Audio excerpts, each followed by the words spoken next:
అమ్మవారి జన్మ దినోత్సవం సందర్భంగా అక్షర శ్రీకార కార్యక్రమాలు కొనసాగుతున్నాయి. బాసరలో వసంత పంచమి వేడుకలు అంగరంగ వైభవంగా కొనసాగుతున్నాయి. ఉదయం 3 గంటలకే అమ్మవారి దివ్య దర్శనం ఇస్తుంది. అమ్మవారి దివ్య దర్శనంతో పాటుగా అక్షరాభ్యాస కార్యక్రమాలు కూడా జరుపుతున్నారు. ఇటు మహారాష్ట్ర, అటు ఆంధ్రప్రదేశ్ నుంచి, ఇటు తెలంగాణలోని అన్ని జిల్లాల నుండి కూడా పెద్ద ఎత్తున భక్తజనం సందడి కోలాహలంగా కనిపిస్తుంది. అమ్మవారి దర్శనానికి దాదాపుగా 3 నుంచి 4 గంటల సమయం పడుతుంది. దాదాపు 6 క్యూ లైన్లు కూడా కిక్కిరిసిపోయి కనిపిస్తున్నాయి. ఉదయం 3 గంటల నుండే క్యూ లైన్లో భక్తులు ఎదురు చూస్తున్న పరిస్థితులు కనిపిస్తున్నాయి. అమ్మవారి దర్శనానికి వస్తున్న భక్తజనానికి ఎలాంటి అసౌకర్యాలు కలగకుండా అన్ని రకాల ఏర్పాట్లు చేశారు.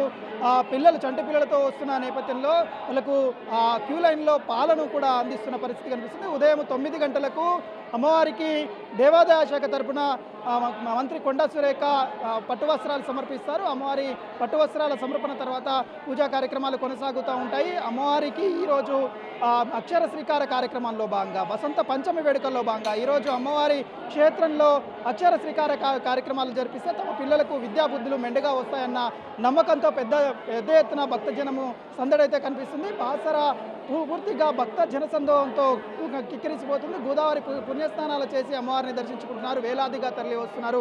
ఆయా భక్తులకు ఎక్కడ కూడా ఇబ్బందులు తలెత్తకుండా అన్ని రకాల ఏర్పాట్లు అయితే చేసింది దేవాదాయ శాఖ.